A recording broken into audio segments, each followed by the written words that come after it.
Good morning, Year 4s, and welcome to our maths lesson today. So today's learning objective is to add and subtract fractions. So we're taking Monday's lesson and Tuesday's lesson and combining it into Wednesday's lesson, where we get to practice adding and subtracting fractions.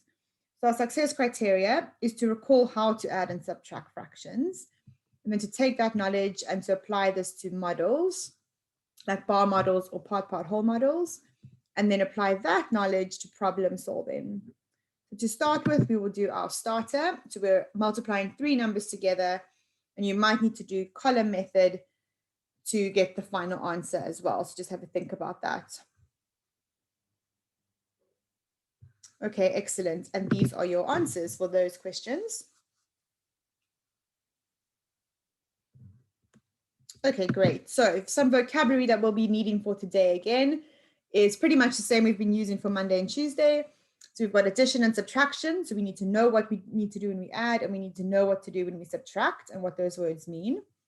Model. So if you're asked to draw a model, it might be a picture, it might be a bar model, it could be a part whole model. You need to know different models to use. And then parts and wholes, you need to think about what are the parts and what is the whole fraction. So if we have an addition sum, we need to know that a quarter and 2/4 are the two parts, and then 3/4 would be the whole fraction that we're looking at for that specific sum. Okay, so let's look at some models for our beginning question. So we have done some of these this week. So we've got two different models here. We've got one where we've got nothing in the whole circle, and this one has got something in the whole circle. And then this one has got two parts of our fraction sum, and this one has only got one part of our fraction sum. So if you think back to your learning at school and what we've been doing this week, what calculation do we need to do when we've got the two parts to get a whole? And what calculation do we need to do when we have a whole number and only one part? Okay, so just have a think about that. Okay, so if we've got two parts, we are adding. So we're adding those fractions together to get the total answer. And if we've already got the total answer, we are subtracting. Okay, so we're taking the whole fraction, subtracting it from another part, and then getting the other part. So I'd like you to pause the video now and then to have a go at answering these questions. So what will go in that whole circle and what will go in that part? So pause the video and have a go. Okay, excellent. So for the first one, we've got 2/8 plus 5/8. So we know that 2 plus 5 is 7. And remember, we don't add the denominator, so it still stays as an 1/8. And then for this one, we've got 7/13. We need to subtract 5/13. So we know that 7 take away 5 is 2. And then obviously 13 is the denominator, so that stays the same. Okay, then of course you can also write those out as an addition and subtraction fraction number sentence. Okay, so you also might get some sums that just look like this, so no models or no problem solving, but you still need to be able to know what to do. So pause the video and practice some of these.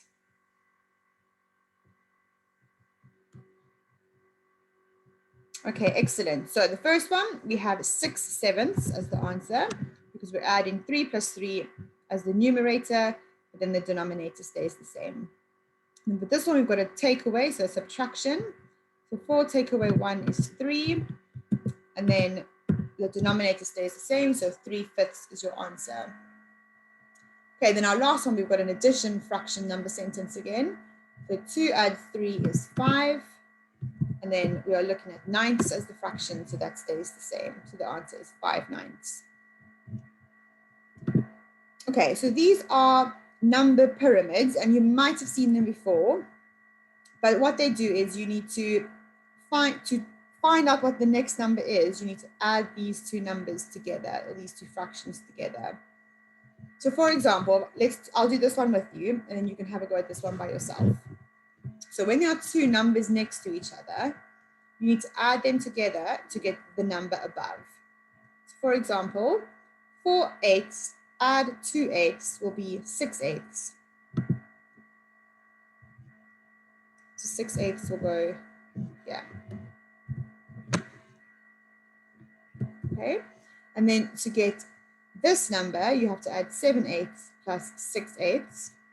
So that'll be 13/8, which is possible. We just haven't come to improper fractions yet, but we will, but that would be your answer. And then this one, of course, there's nothing below it for us to be able to add to get that answer. So what do you think you would need to do? And it's very similar to a part-part whole model. Okay, if we know that the answer to these two squares is going to be 7/8, we have to think about what are we going to add to 4/8 to get 7/8. And the answer is going to be 3/8 because 3 plus 4 is 7. Okay, so have a go at this one. So pause the video and see if you can do those, fill in those squares following that method that I've just shown you. Okay, so it's always easier to start where there are two numbers next to each other. In this case, the two numbers next to each other are 1/7 and 4/7. So 1 add 4 is 5/7. Okay, so we've got that one. Now, obviously, we don't have two numbers next to each other for this number, or we don't have two numbers next to each other below for this number. So that means we're going to end up subtracting. So we know that 7/7 is the answer. 5/7 plus what is going to give me 7/7? And the answer is going to be 2/7. Because 5 plus 2 is 7. Okay, so now that we have 2/7 up here, we can see that 1/7 add 1/7 is going to give me 2/7. Okay, so that's how you complete these number pyramids. Okay, so now we're going to look at some word problems. So the first one is Polly gives her pet rabbits a bucket of carrots. The rabbits munch 4/8 of the bucket of carrots. What fraction of the bucket of carrots is left over? Okay, so we know that the rabbits eat 4/8. Now, it doesn't give us the fraction that the bucket of carrots is, but we can assume that that is the whole bucket of carrots. So we can either write the number 1 because it's the whole bucket, or we can say that there are 8 carrots in that bucket. So there are 8 out of 8 carrots. Okay, then we've got to think, is it subtraction or is it addition? So if the rabbits are eating the carrots and we're asking how much are left over, it's going to be subtraction. So we've got 8/8, that's our whole bucket of carrots. We're going to take away 4/8 because that is what the rabbits are eating. Okay, and then we do our subtraction sentence. And we know that 8 take away 4 is 4. Denominator stays the same because there was still originally 8 carrots. And then it's always really important to write the answer sentence as well. So the question is, what fraction of the bucket of carrots is left over? There are 4/8 of carrots left over in the bucket. Okay, great. So the next one, I'm going to have you have a go by yourself. So read really carefully at the question and then press pause and have a go at that.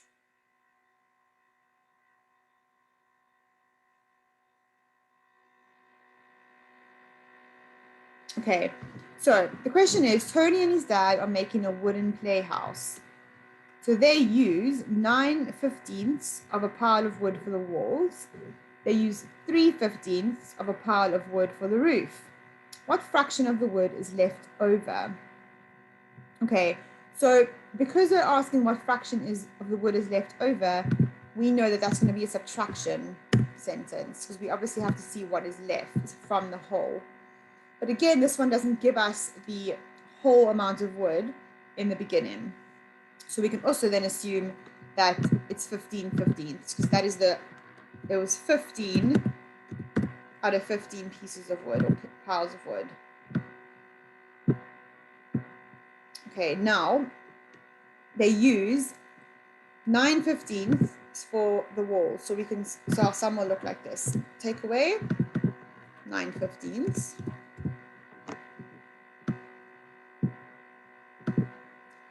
then we also need to take away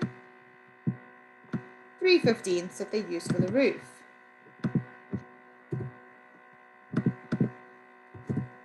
Okay, so what we've got here is we've got two numbers that were taken away from the whole. So we're used to just seeing one number, but now we've got 3 numbers. So you can do this all together, or you might want to split this into 2 separate sums. So you could first just do 9 take away 15. You could just get that answer first. So 9 take away 15 is 6. Then you will want to take away the 3. So 6 take away 3 is 3. So the answer is going to be 3/15.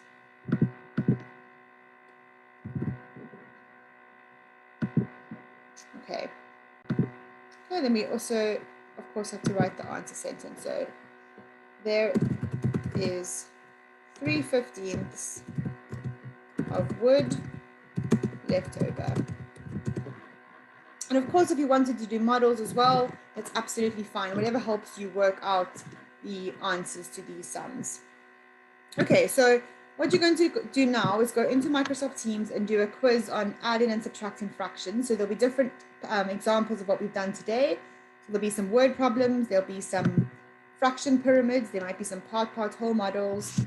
And if you are wanting to do more fraction work for extra practice, if you look in the Microsoft Teams folder, there is a whole lot of fraction worksheets that you can print or just have a look at on the screen and do some working out on paper if you'd like some extra challenges.